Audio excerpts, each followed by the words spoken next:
El encuentro de Mario Vargas Llosa con Lima en 1947, inmediatamente después de haber descubierto en Piura que su padre no estaba muerto y que a partir de ese momento su vida pasaría a estar bajo el control de una figura autoritaria y dominante, fue el inicio de una aventura turbulenta.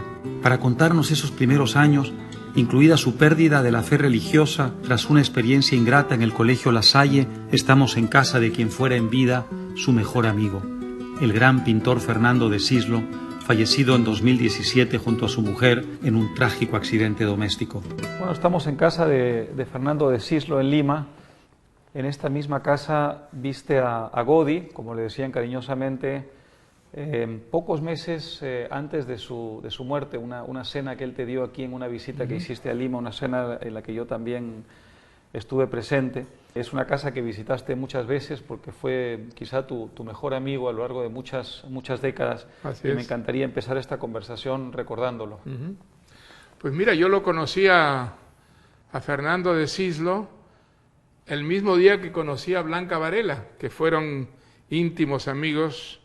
Los conocí el año 58, poco antes de que ellos partieran a Washington y yo partiera a Madrid.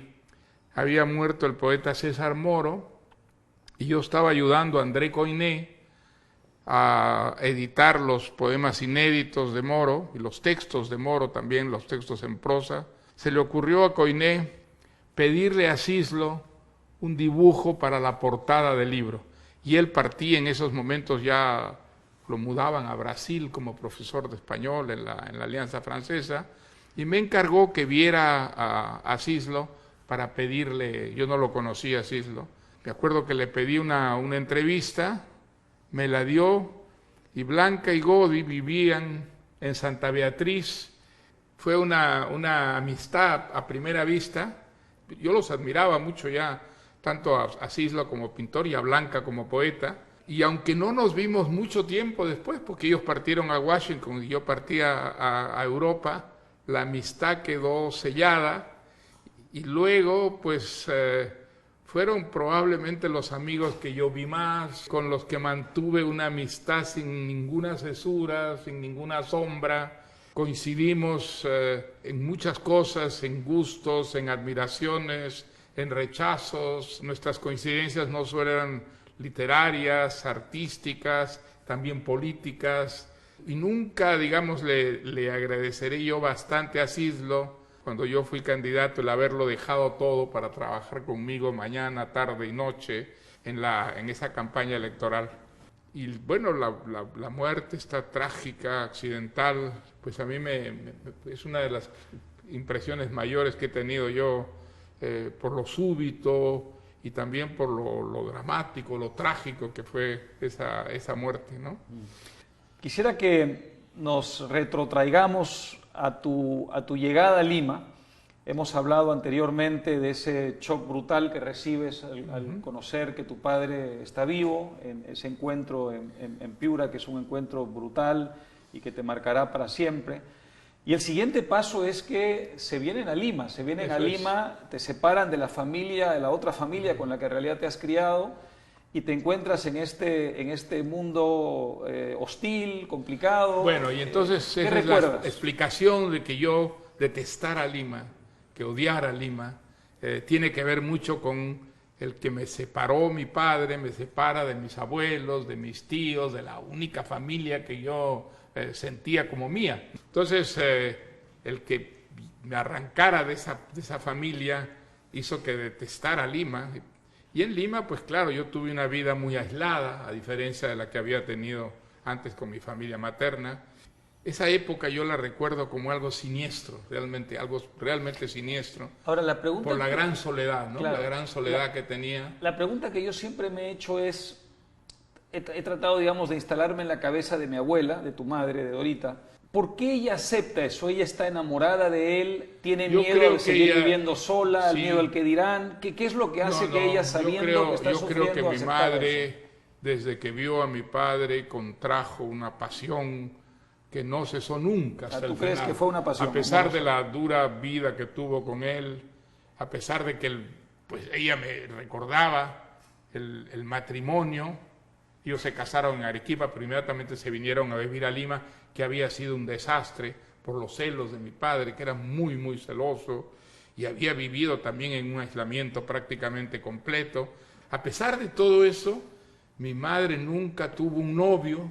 Bueno, era muy católica mi madre, ¿no? Entonces su matrimonio religioso era el único matrimonio posible, y yo creo que estuvo esperando a mi padre los 10 años, esos que estuvieron separados, hasta que, bueno, pues se juntaron. Y mi madre, de alguna manera, con este reencuentro, yo siento como que me robaron también a mi mamá. Mi mamá ya no era yo, antes era todo yo para mi mamá, y desde entonces tenía que compartir el afecto, el amor de mi madre por mi padre. Entonces me sentía muy, muy aislado, y me acuerdo que mis sentimientos hacia Lima eran de rechazo total, de horror, de disgusto con la ciudad.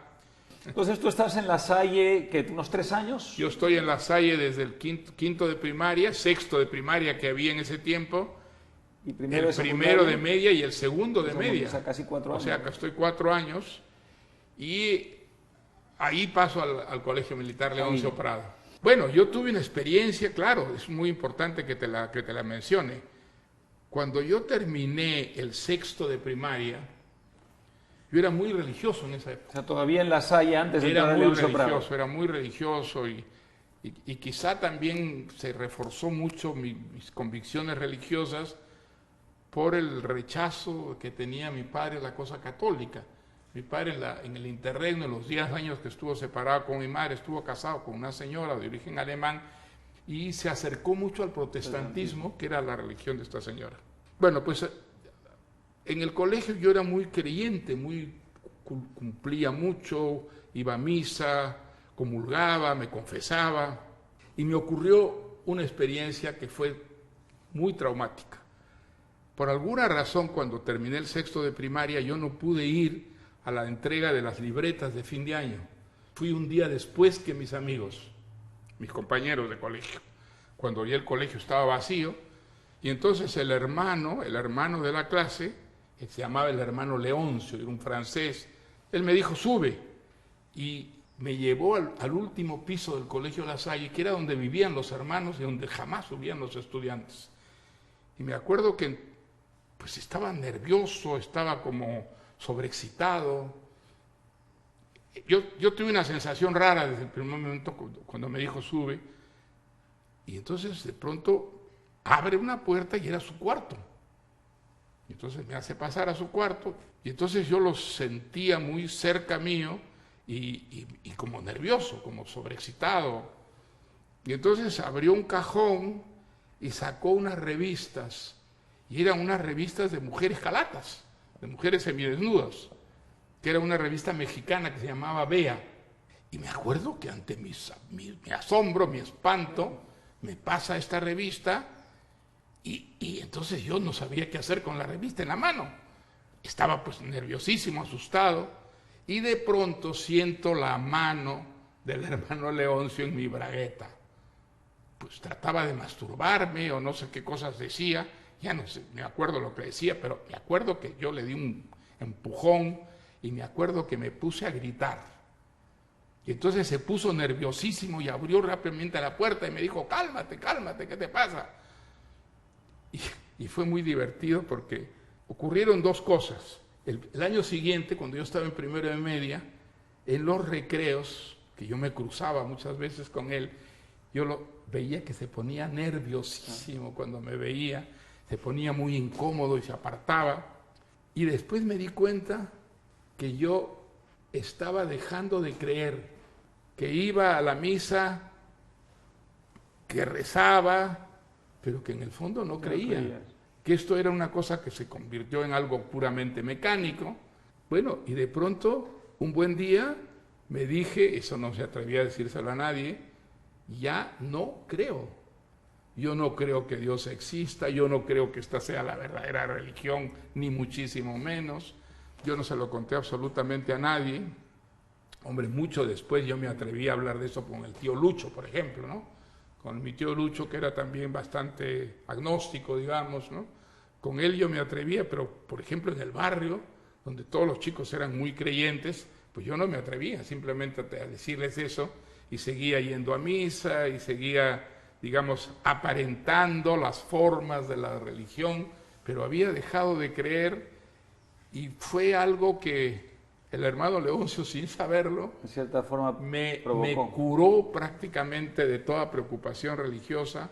Y cuando salí del colegio La Salle, por ejemplo, entré al colegio militar, nunca más volví a comulgar, nunca más volví a confesarme. Y desde entonces nunca más te planteaste el asunto, nunca más tuviste Bueno, dudas. pues fíjate, nunca más me interesó la religión.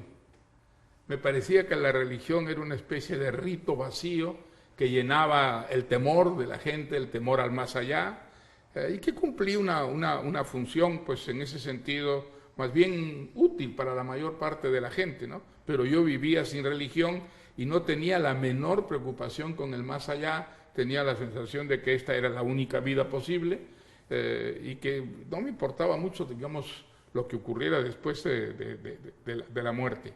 Hombre, no me atrevo a decir Dios no existe, el más allá no existe. Yo creo que es absolutamente imposible demostrar semejante cosa de una manera racional. Te declaras ¿no? perplejo. Pero lo que he sido siempre es un agnóstico, es decir, una persona que confiesa su incapacidad para creer y su incapacidad para, digamos, encontrar en las religiones establecidas una en la cual creer y en la cual encontrar una explicación, digamos, para todas las preguntas que no tienen respuesta, ¿no es cierto? Y el hermano Leoncio probablemente fue instrumental Sí. en todo eso, ¿no? Bueno, increíble tu experiencia desde la perspectiva de hoy, ¿no? Donde la pedofilia se ha vuelto un tema de discusión universal, contemporáneo, muy importante, que ha tenido enormes consecuencias para la Iglesia Católica. A ti te tocó vivir eso 70 años antes. Yo lo que me acuerdo haber decidido en esa época, después de la experiencia con el hermano Leoncio, es haber dicho, si tengo hijos alguna vez, nunca irán a un colegio religioso. Y eso cumplí. Lo cumpliste, eso lo cumplí. Lo cumpliste.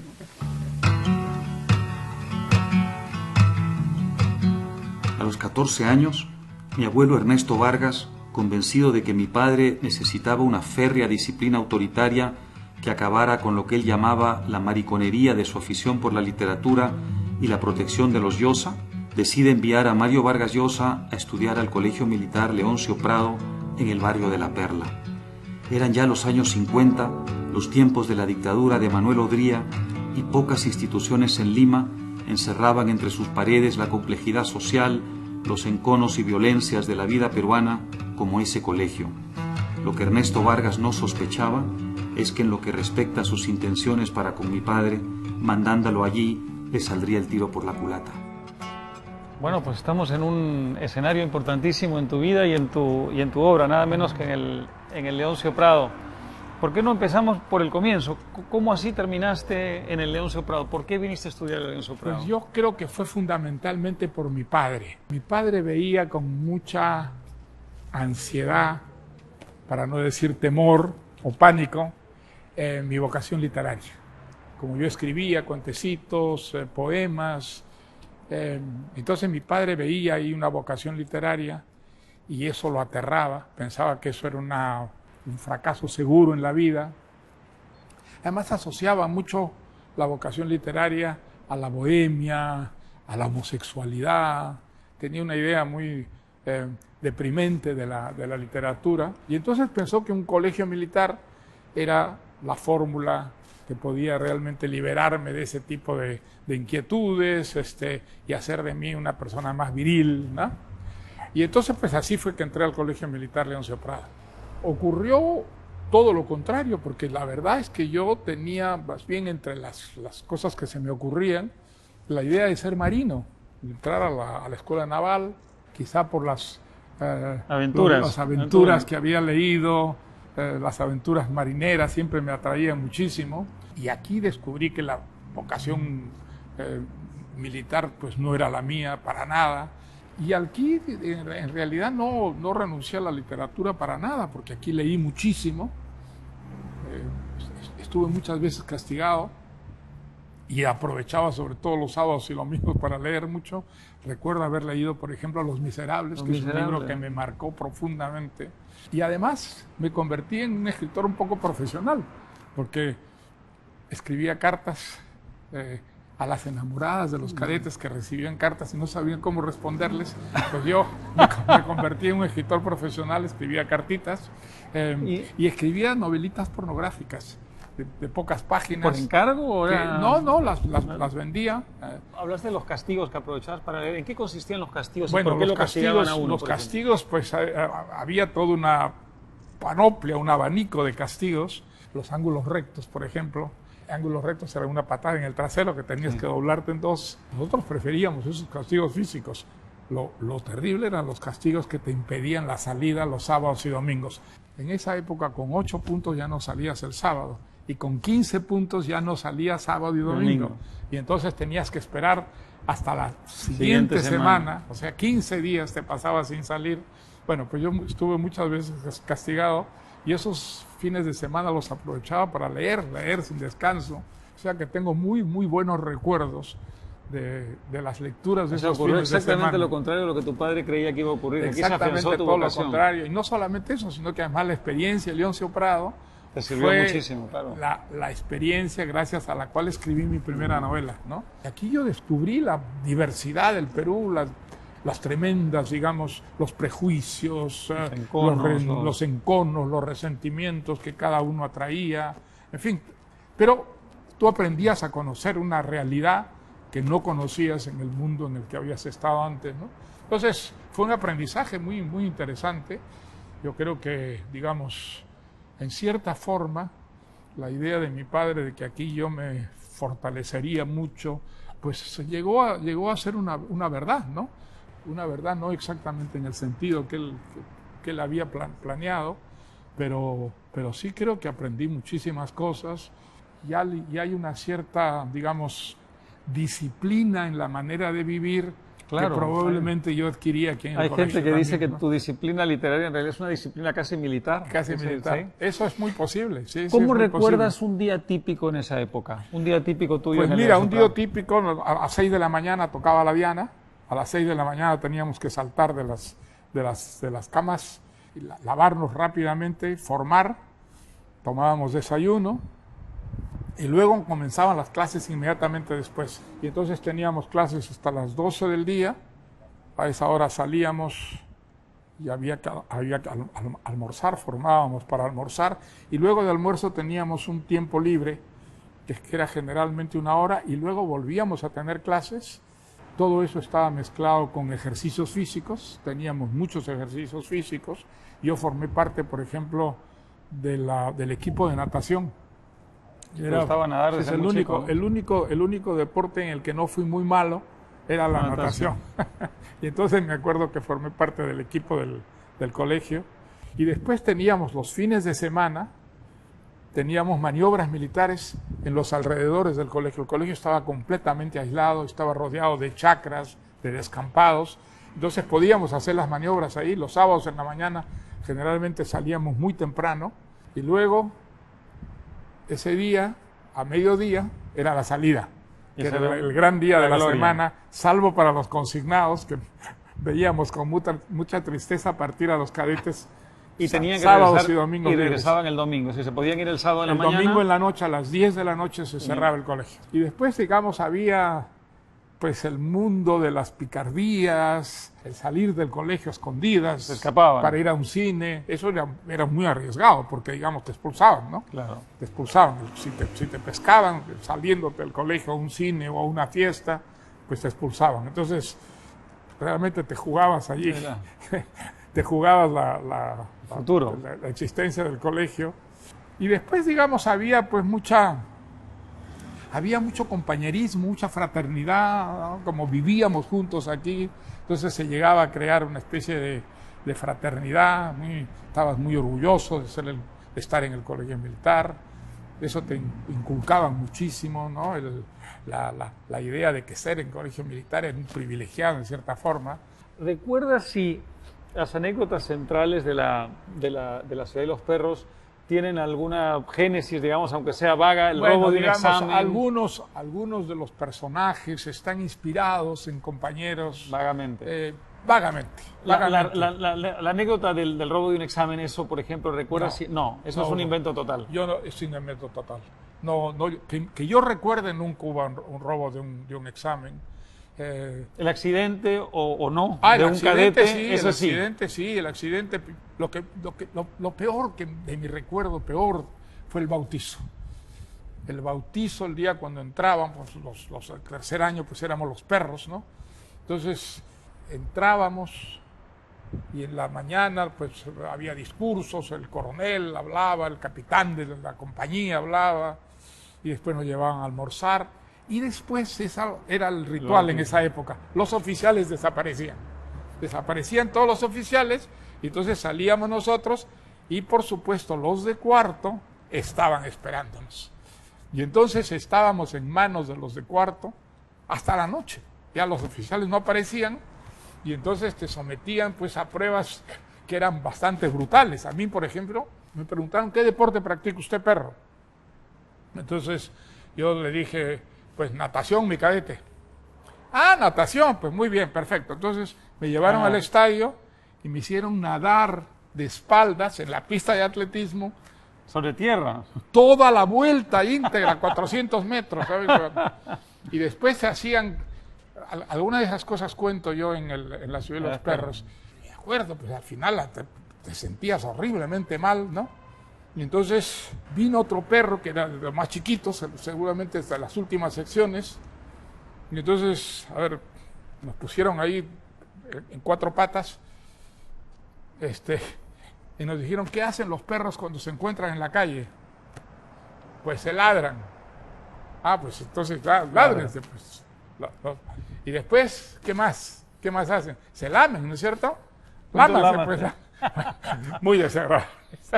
Muy desagradable. Y después entonces, les tocó a ustedes hacerle lo mismo a los de tercero cuando ustedes estaban en cuarto. Tú esperabas cuando llegara a cuarto año para hacerle lo mismo a los de abajo. Bautizar a los perros y hacerles pasar toda clase de penurias, ¿no? Pero digamos, lo que era muy interesante en el internado y todo eso es que aprendías un poco a vivir solo. Claro, a valerte por ti mismo. A valerte por ti mismo. Y además, y el colegio tenía buenos profesores, o sea que la educación era buena. Por ejemplo, el colegio era el único colegio seguramente en el Perú donde te enseñaban no solo inglés, sino francés también. ¿Enseñaban también? Enseñaban francés. Por ejemplo, yo conocí a César Moro, porque me dio clases de francés aquí. No me digas. Fue una experiencia que de todas maneras me educó mucho, me hizo conocer mucho más el país.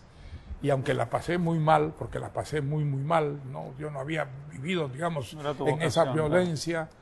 Fue una prueba muy interesante para mi propia vocación, ¿no? Vocación literaria. Y yo me pregunto muchas veces qué hubiera pasado si me hubiera presentado a la Escuela Naval y hubiera sido oficial de Marina. Probablemente no hubiera durado mucho tampoco. No habría existido quizá la ciudad de los perros. Vamos a ver las cuadras, a ver. Ah, mira, qué interesante. Claro. ¿Tú dormías abajo o arriba normalmente? Yo dormía abajo generalmente y después arriba, depende de los años, ¿no?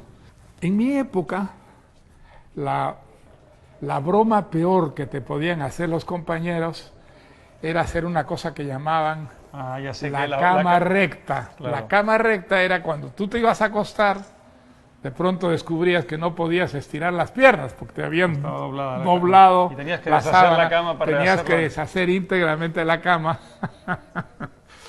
Y después la otra cosa que era muy pesada era cuando te despertaban porque te tocaba el turno de imaginaria. Los imaginarias eran de 9 a 12, de 12 a 3 de la mañana, y después el de las 3 ya no dormía, porque le tocaba de 3 a 6. Y entonces tenías que salir a dar una pequeña vuelta, y eso en invierno era horrible, porque realmente era muy frío, y además atontado de sueño. Aparte de eso, había el cuartelero, que era el responsable de lo que ocurría en la cuadra toda la semana. Y cuando te tocaba ser cuartelero, pues si no tenías una cierta autoridad sobre los otros cadetes, te hacían toda clase de perrerías. Claro. La experiencia traumática del Colegio Leoncio Prado tiene, sin embargo, un desarrollo totalmente inesperado. Gracias a los 2 años que pasó allí y basándose en esas vivencias, mi padre escribirá en Madrid y París su primera novela, La ciudad y los perros. Un libro que en 1963, desde Europa y contra todo pronóstico, lanzará la carrera del joven y desconocido arequipeño al que habían enviado ese colegio militar para acabar con sus desviaciones literarias y que en cierta forma dará inicio a lo que luego se llamará el boom de la literatura latinoamericana. ¿Cuáles son las primeras noticias que tienes? Tú estás en Europa, la has terminado en París, estás lejos de Lima. ¿Cuáles son las primeras noticias que tienes de Leoncio Prado que ha inspirado la novela, digamos, como reacción a la novela? Hay unas reacciones muy violentas del ministro de Educación, por ejemplo, que era un general, ya no me acuerdo cómo se llamaba, el general que fundó el Colegio Militar, Leoncio Prado, que tenía fama de intelectual, tenía un prestigio de intelectual, el general del Carmen Marín, en una entrevista que le hacen en el diario Expreso, él dice: lo más probable es que esta novela haya sido pagada por el Ecuador para difamar al ejército peruano. Pues estupideces de este tipo se decían, ¿no? Y el ministro de Educación, que era otro general, también hizo unas declaraciones increíbles. El director del colegio militar, otro coronel, sacó mis notas y dijo: este era un pésimo alumno, está vengándose por las malas notas que tuvo en el colegio. Y entonces allí es donde corrió el rumor, que salió escrito, que se habían quemado libros, se habían quemado libros en una pila, una hoguera, dentro del mismo colegio militar. Nunca he sabido si es cierto realmente que no, porque después ha habido desmentidos, claro, que nadie recordaba. Ningún testigo dijo: yo estuve ahí, ¿no es cierto? Pero la prensa lo publicó. Es que, digamos, se publicó en la prensa, claro. Y además la novela no fue prohibida. Los militares, había un gobierno militar, ¿no? Pero no la prohibieron, no, la quemaron, pero no la prohibieron. Y entonces la novela pues fue una publicidad extraordinaria. Y de hecho la novela, a mí me acuerdo, Carlos Barral, yo recuerdo haber recibido un telegrama de Carlos Barral que me dejó absolutamente maravillado, donde me decía: he aceptado 10 contratos de traducción de tu novela a 10 idiomas distintos. Y digo: bueno, pero ¿qué es esto? ¿La novela se va a traducir? Nunca en mi vida había pensado yo que una novela mía se traduciría a otros idiomas, ¿no?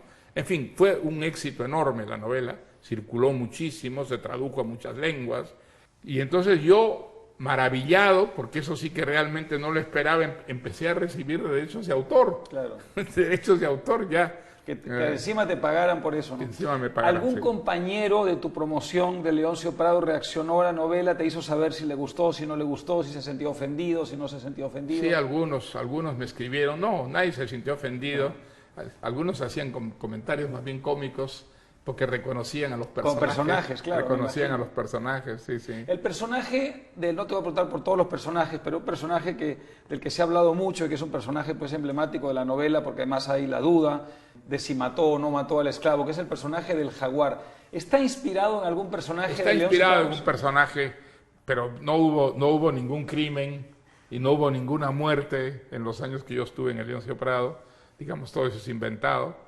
Pero el personaje del jaguar sí está inspirado en un compañero mío que era pues muy valiente, muy arriesgado, porque cuando el bautizo famoso, él se enfrentaba a puñetazos a sus mayores, a quienes iban a bautizarlo. Y eso no se hacía, eso no lo hacía nadie, y era un poco un pandillero, porque dirigía todo un grupo, o sea que sí está inspirado en un personaje, digamos, real. Yo creo que todos son como unas combinaciones de personajes que yo conocí dentro del colegio. Representan a distintas figuras que de alguna manera están inspiradas en figuras reales, pero al mismo tiempo tomándose pues muchas libertades. Y muchos de ellos tienen pedazos de ti, es decir, por ejemplo, en su infancia recibe el maltrato de su padre, eso claro, seguramente, no sé si consciente o inconscientemente, es parte de ti. De una manera muy deliberada. Yo creo que muchas experiencias mías pues están como repartidas entre el personaje principal y un personaje que sería un personaje más bien secundario. Pero digamos, yo creo que en esa novela ocurre lo que ocurre en todas las novelas. Utilizas muchas experiencias personales como un punto de partida, no como un punto de llegada, y al mismo tiempo deformas, añades, restas, muchas cosas. De esa manera van surgiendo los personajes literarios. Por lo menos en mi caso, yo creo que todo lo que he escrito de alguna manera refleja experiencias personales y al mismo tiempo lo hace con mucha libertad, ¿no? Con mucha libertad, tomando muchas distancias. Ninguna novela puede ser un testimonio que es absolutamente vívido, fotográfico, de experiencias vividas. Y al mismo tiempo creo muy difícil que sean puramente ficciones, salidas de la pura imaginación. Creo que hay un rastro de lo vivido siempre en toda novela, por más, digamos, fantástica que pueda parecer, ¿no?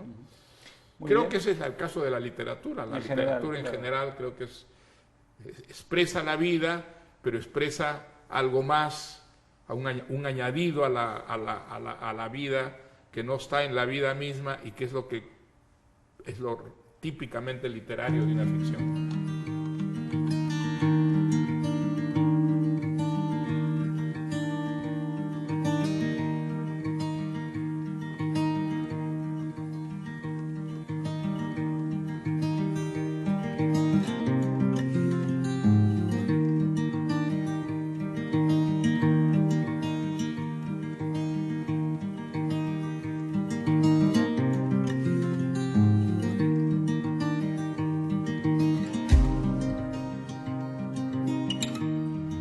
Pues aquí estaba la crónica, ahí donde hay ese pasaje ahora comercial entre Carabaya y el Jirón de la Unión.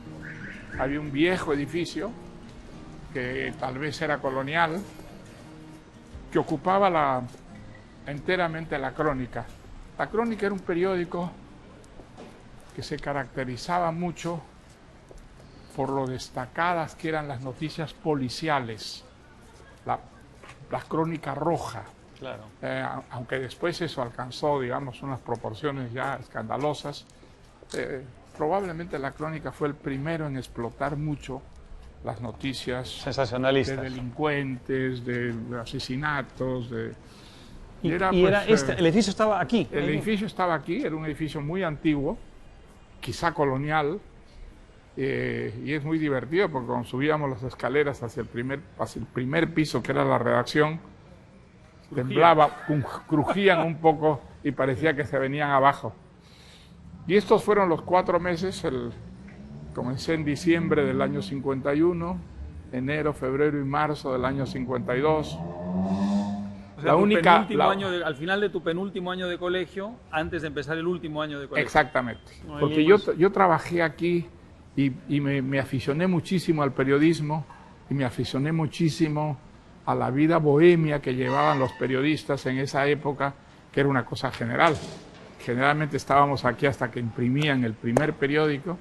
Entonces, con el primer periódico, pues, que eran las 2 de la mañana, la 1, las 2 de la mañana, nos encontrábamos generalmente periodistas de la prensa, periodistas del comercio, y entonces íbamos a los cafetines a tomar cerveza generalmente, y ya cuando había un poco más de dinero, cuando cobrábamos, a los burdeles, ¿no? Y me acuerdo mucho, la primera cosa que me encargaron fue el director del periódico, me encargó voltear una noticia anunciando que el nuevo embajador del Brasil había presentado sus cartas comerciales. Y me acuerdo mucho que me levanté tempranito a comprar la crónica para ver por fin algo impreso. Escrito por ti. Y aquí conocí también, que era el más joven de los redactores, aunque mayor que yo, a Carlos Ney Barrio Nuevo, que me hice muy amigo. Él escribía poesías y me acuerdo que me hizo leer cosas que yo desconocía completamente.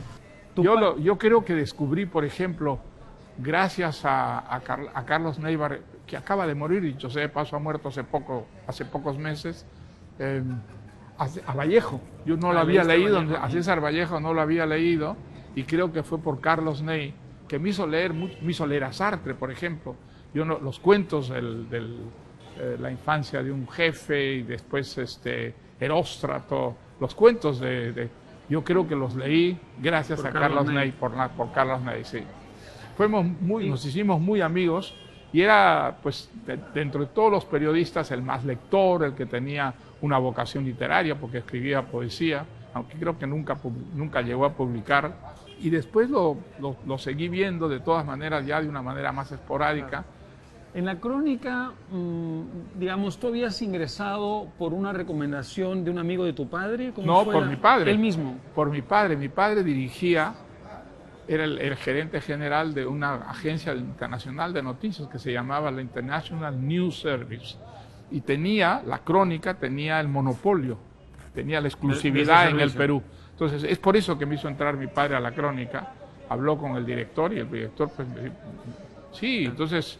además me pusieron de frente a redactar noticias, ¿no? Y luego la International News Service fue absorbida por la United Press, y ahí es cuando mi padre se quedó sin trabajo y se fue a Estados Unidos con mi mamá, ¿no? Y tú de ahí, bueno, se nota que te gustó, y entonces, porque en Piura, donde vas poco después, también trabajas en la industria. Claro, yo trabajo en la industria de Piura, yo consigo una recomendación de Emilio Del Bois, que era el cabecero de la crónica, y él conocía a don Miguel Cerro Cebrián, que era el dueño de las industrias de Trujillo, de Chiclayo y de Piura. Y me dijo, te vas a Piura, pues puedes trabajar en la industria. Y me dio una recomendación, gracias a la cual, buenos días, ¿cómo le va? Gracias a la cual pude entrar a trabajar a la industria al mismo tiempo que hacía el 5º año de media. Sí, sí. Interesante. Buenos días. Muy bien. Cuando estuvimos en el colegio contaste algunas de las anécdotas, pero quizá podamos profundizar un poquito más. Es decir, yo me imagino que por lo menos en esa primera etapa tienes que haber sufrido mucho, tiene que haber sido una etapa muy mala, fue una etapa terrible, ¿no? Una etapa traumática, sobre todo por la relación con mi padre y por haberme separado de la familia Llosa, que yo quería mucho, era mi familia, era la única familia que yo reconocía. Me parece que ya te he dicho que al mismo tiempo que mi padre fue una persona tan dura, de alguna manera contribuyó a mi vocación literaria, porque digamos, esa soledad que yo viví en Lima, sobre todo los primeros meses, me empujaron cada vez más hacia la literatura. Si no hubiera sido por los libros, probablemente me hubiera vuelto loco o me hubiera matado. Claro. Realmente los libros fueron mi verdadera vida yo la tenía no cuando vivía bajo el miedo de la presencia de mi padre, sino cuando me ponía a leer. Cuando me ponía a leer, eso cambiaba, el mundo se convertía en algo fraternal, afectuoso, maravilloso, me permitía viajar en el espacio y viajar en el tiempo, hacia el pasado. Y entonces, pues recuerdo los libros que leía, eran la verdadera vida, realmente, ¿no? Y probablemente, digamos, en esa época, el hecho de escribir se convirtió para mí ya en un acto de rebeldía. Era una manera de resistir, claro, de resistir a mi padre, era una manera de demostrarle a mi padre que él no iba a prevalecer porque yo iba a seguir escribiendo, y claro, escribía escondidas. En 1952, habiendo terminado el 4º año de la secundaria en el Leoncio Prado y después de hacer sus primeras prácticas de periodismo en el diario La Crónica de Lima durante sus vacaciones, Mario Vargas Llosa se embarca a Piura para cursar el último año del colegio. Al partir ya era otra persona, un poco más consciente del país que le había tocado, un poco más preocupado por los asuntos de su sociedad, un poco más seguro de que debía abandonar definitivamente la tutela paterna y un poco más aficionado a la palabra escrita. Tuve una experiencia que fue una experiencia que yo creo que fue crucial. Cuando estaba en 4º de media, me gustaba mucho el teatro. Había muchas compañías de teatro en Lima que pasaban, que venían de afuera, argentinas, españolas. Aquí casi la vida teatral era muy pequeñita, pero digamos venían compañías extranjeras. Y me acuerdo haber visto en el Teatro Segura, o en el Municipal, ya no recuerdo, una obra de Arthur Miller que tuvo para mí un efecto enorme, que era La muerte de un viajante. La historia de este agente viajero, Willy Loman, que al final estaba tan convencido de que con voluntad un hombre podía salir adelante en Estados Unidos, y al que de pronto se le empiezan a cerrar todas las puertas, pierde su trabajo, empieza a empobrecerse, ve que su familia a la que él creía tan sólida comienza a deshacerse. Eso estaba contado en un escenario, bueno, no estaba contado, estaba vivido en un escenario de una manera tan persuasiva. Me acuerdo que era una compañía argentina de Francisco Petrone. A mí me cambió la vida, y pensé que el teatro era realmente el género por excelencia. E inmediatamente después, bajo el efecto de haber visto La muerte de un viajante, escribí la primera cosa que yo creo escrito en serio, porque la rehice, la redacté varias veces, la corregí, una obrita de teatro que se llamaba, la primera cosa que escribí más o menos en serio, digamos, ¿no? Que se llamaba La huida del Inca. Y fue una experiencia que de alguna manera me hizo sentirme a mí ya que había dejado de ser un niño, que ya comenzaba a ser un hombre, ¿no? O sea, pasaste de escribir novelitas pornográficas en el Leoncio Prado y cartas de amor para tus compañeros, a escribir por fin una obra de teatro. Y además trabajé el año que estuve allí, el año de mi quinto de media, trabajé como periodista en el diario La Industria, ¿no? Claro. Entonces escribía, y yo llegaba a cometer barbaridades como La Industria era un periódico de 4 páginas, y yo llegaba a publicar una página con un poema, me acuerdo, que se llamaba La noche de los desesperados. Me acuerdo que él era muy respetuoso, el señor Cerro, pero me dijo, ¿no le parece que dedicar una página a un poema nos va a mandar a la ruina? 4 es excesivo?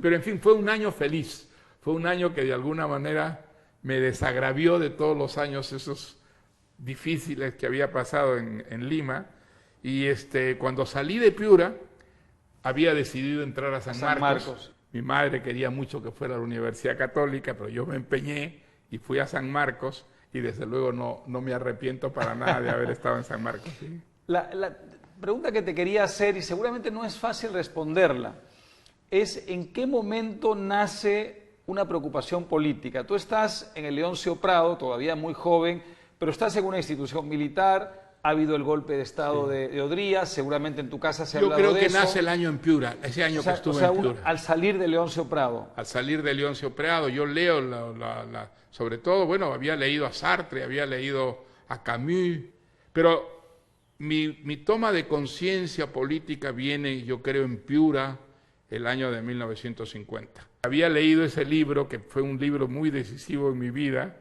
desde el punto de vista político, La noche quedó atrás, de Jean Valjean. Yo leí ese libro y yo dije, bueno, las cosas que dice Jean Valjean son las cosas que ocurren en el Perú. Este es un país terriblemente injusto, hay una minoría pequeñísima que es dueña de todo, y hay una pobreza gigantesca en el país, hay una dictadura, la dictadura militar brutal, es una dictadura oligárquica, y entonces pensaba que la única respuesta a eso era el comunismo. O sea que tu preocupación política, digamos, quizá va naciendo en la crónica y empieza a cobrar ya forma en Piura, en la industria. Y entonces, es decir, el periodismo. Pero yo estoy en digamos, en el grupo Cahuide un año y medio más o menos, y luego al final rompo con él. Y entonces es muy interesante, pues, porque era el final de Odría, la dictadura se deshacía poco a poco, y se crea la democracia cristiana. Y yo tenía la impresión de que, bueno, había una impresión bastante generalizada, que se creaba la democracia cristiana para que la dirigiera Bustamante y Rivero, que volvería del exilio, y se pensaba que podía ser el candidato. Yo tenía una enorme admiración por Bustamante y Rivero, y entonces estuve ese primer año, no sé si militando, pero muy cerca de la democracia cristiana. Pero es interesante porque tienes por un lado una vocación, digamos, de izquierda radical, y tienes por otro lado admiración por esta figura de Bustamante, que no era un hombre de izquierda radical, era un hombre progresista, pero muy apegado al derecho, y un demócrata, era un jurista, pero lo que voy es conviven en de la ley. Dos, digamos, inclinaciones que son muy distintas políticamente. Sí. Es muy interesante. Bueno, digamos, cuando yo salgo de Cahuide, hombre, la democracia cristiana, pues yo no era creyente. Claro. Por lo pronto eso ya establecía una distancia con la democracia cristiana muy grande. Y yo quedo, digamos, durante muy buen tiempo en algo así como diríamos un socialista por la libre. Claro. Y sobre todo, digamos, hay un enorme entusiasmo que yo tengo por lo que ocurría en Cuba. Fidel Castro, los barbudos se habían ido a la Sierra Maestra, estaban peleando, estaban resistiendo a Batista, y esa parecía una lucha justísima, ¿no es verdad? Era una lucha que representaba pues todo aquello en lo que un joven podía creer, ¿no? Que podía querer para su propio país. Y entonces ese socialismo por la libre, digamos, es lo que yo siento durante mucho tiempo, hasta que viene mi gran desencanto con el socialismo, en primer lugar por las cosas que vi en Cuba y después la primera vez que fui a la Unión Soviética, el 66, eso fue definitivo para mí. Hay otro factor que alguna vez te he leído decir que jugó un papel importante en tu toma de conciencia política, que es la revolución de Paz Estenssoro en Bolivia. Cuando Sí, tú estás en Piura, sí. en la crónica, Ocurre en la industria de Piura, ocurre la revolución Sí, sí, de Paz sí. Estenssoro y el MNR. ¿Es cierto Claro. que jugó un papel en tu Sí, conciencia sí, me política? acuerdo muchísimo. Y yo recuerdo las cartas que le escribía a mi tía Olga, con la que yo vivía en Piura, su hermana de Bolivia, Julia, Con la que te casarías con la que me después. casaría yo después. Pero bueno, las cartas de Julia eran unas cartas con mucho detalle sobre la revolución de Paz Estenssoro, las cosas que estaba haciendo. Había nacionalizado las minas, hizo una reforma agraria revolucionaria, entregando las tierras a los campesinos, y entonces yo hasta cometí la insensatez de, utilizando esas cartas, escribir un artículo en la industria de Piura defendiendo la revolución. Hasta allí llegó la actitud democrática del señor Cerro, que me dijo: oiga, usted se ha vuelto loco, se le ocurre que nosotros vamos a defender la revolución de Paz Estenssoro en la industria, está usted loco. Bueno, pero yo me acuerdo ya que esa inquietud la tenía, porque clarísimamente la revolución de Paz Estenssoro a mí me llenó de entusiasmo, ¿no? Muy bien, retomaremos la conversación al otro lado del charco.